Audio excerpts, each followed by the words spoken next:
So I just have to talk about this Nicki Minaj and Cardi B beef.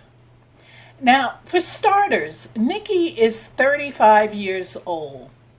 And according to Forbes, as of 2017, she was worth $75 million.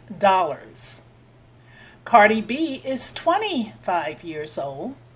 And according to Celebrity Net Worth, she's worth $4 million at the present time.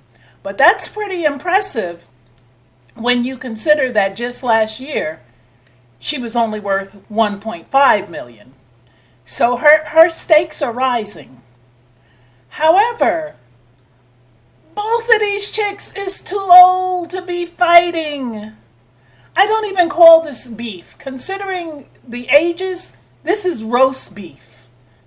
Two old women fighting. For what?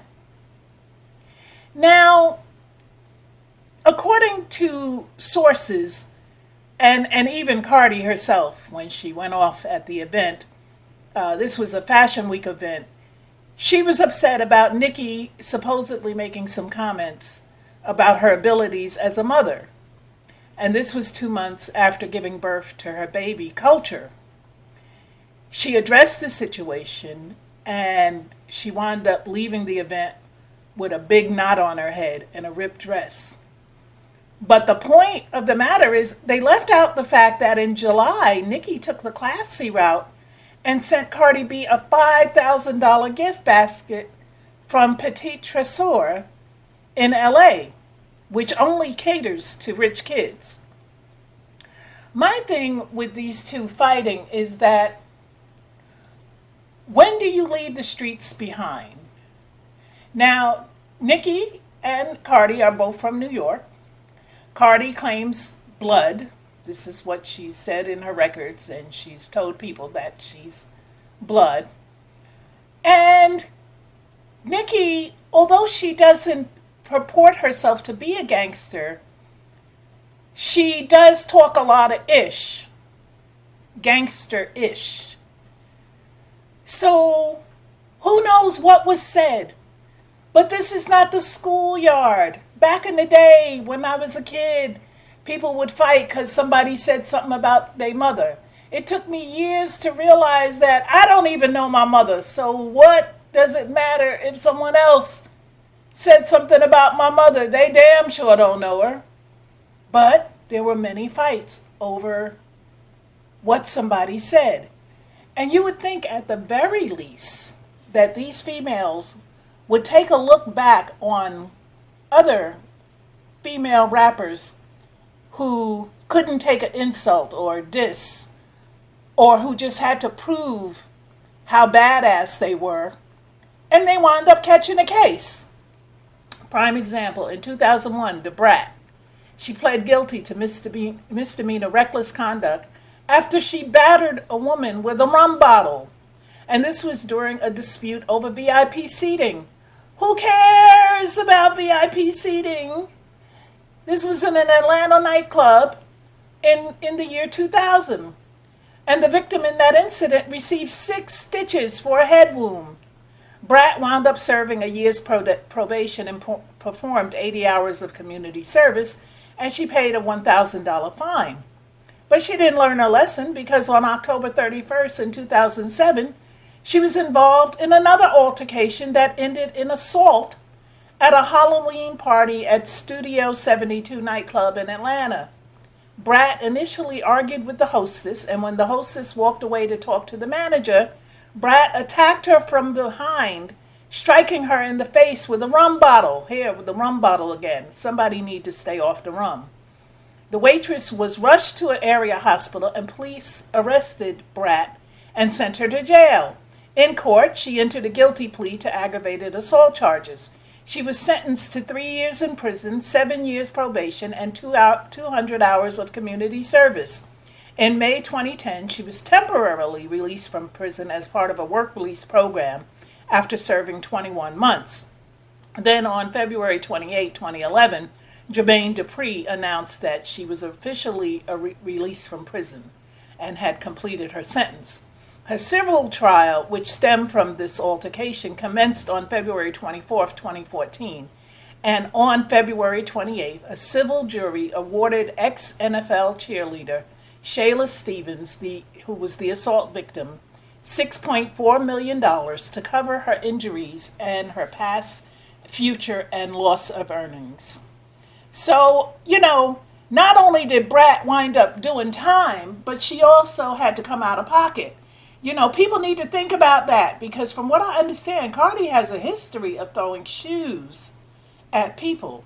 Now, most of the red bottoms that I've seen, those Louboutin shoes that she always bragging about wearing, the heel will kill you. It could take an eye out.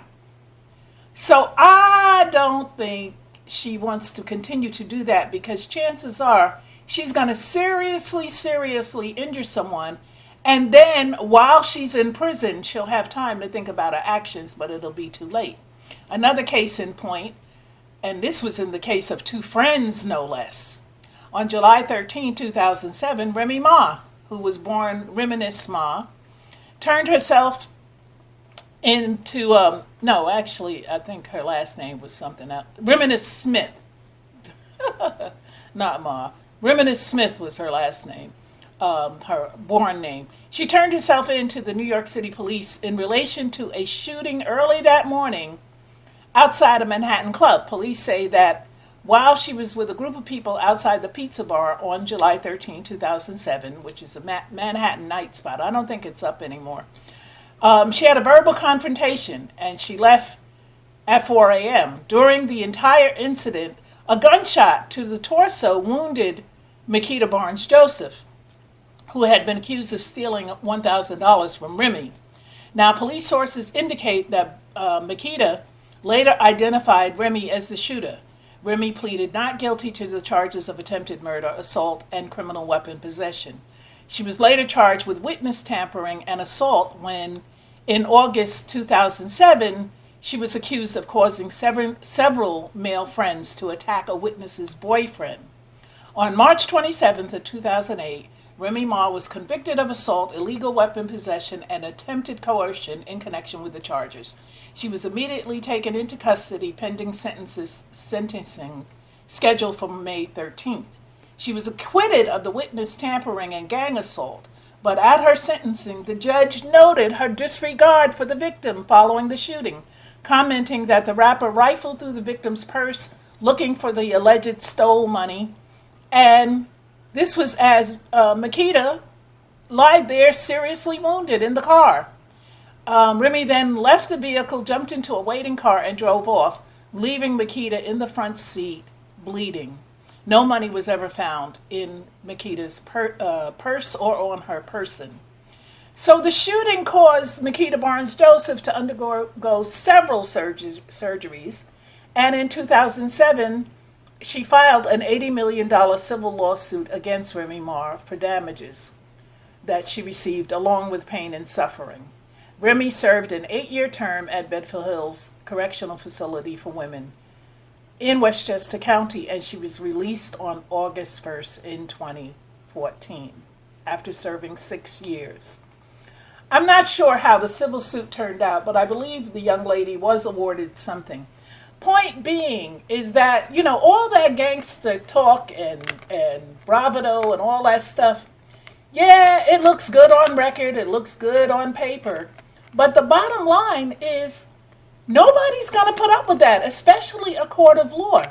They don't care who you are. They proved that with OJ. They will take you down, and they will take whatever it takes to take you down. Because you can't just go around beating up people, hurting people, and worse, killing people.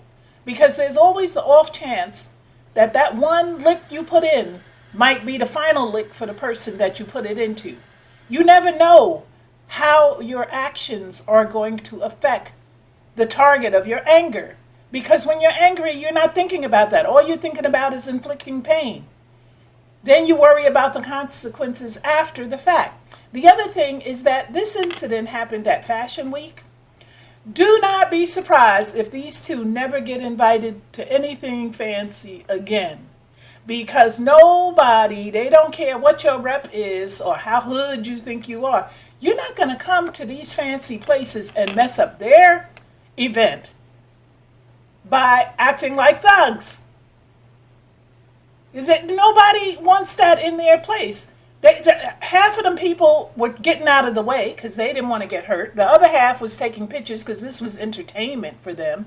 And then the powers that be were thinking, oh, hell no, we can't have this in here. Make sure you put these on the no-fly list. And you're never invited back. In the case of Cardi and Nicki, well, Nicki had the right idea in this particular video, because if these two ever attend the same event again in the future, they should both arrive in a cage, since they want to act like animals. And even though Nicki, on the clip, you can't see her fighting back because she's behind some huge bodyguard, who's to say that if she wasn't behind that bodyguard, she would have hit back? And then the other thing, too, is that we used to say back in the day, never let your mouth write a check that your ass can't cash. So if Nicki is doing all this smack talking, she should have been able to back it up. I don't condone fighting. I think as a lady, a classy lady, and a multi-millionaire, what the hell are you doing? I would be somewhere counting my money. That little girl could do whatever and say whatever and come at me. I would have been not behind my bodyguard. I would have had my crew walking me, escorting me to my car and getting in and driving away and letting her stand there and act the fool. And then, Cardi, you say you make money moves? That's not a money move, baby.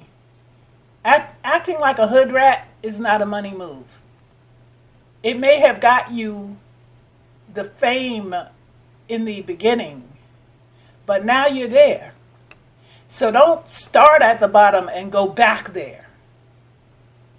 That's all I have to say about this. Y'all, if you can, send something to the ministry. Your girl needs your help. I can't even lie and say I don't. I do. But more importantly than that, YouTube has found a way to systematically just kill every chance I have of making money. So this was an income that I was really dependent on, and they have done what they've done to make sure I can't get it. To those of you who can't, God bless you, and thanks anyway. Oh, and for those of you who put up your own requests for donations on my videos, don't do that. That's so not classy. Do your own video and hustle. Because I don't know if you need the help or not. But to ride my back to get something for yourself, that is just what the French call déclassé. So don't do it, because I'm going to delete it. Because that's not something that I would do on someone else's site.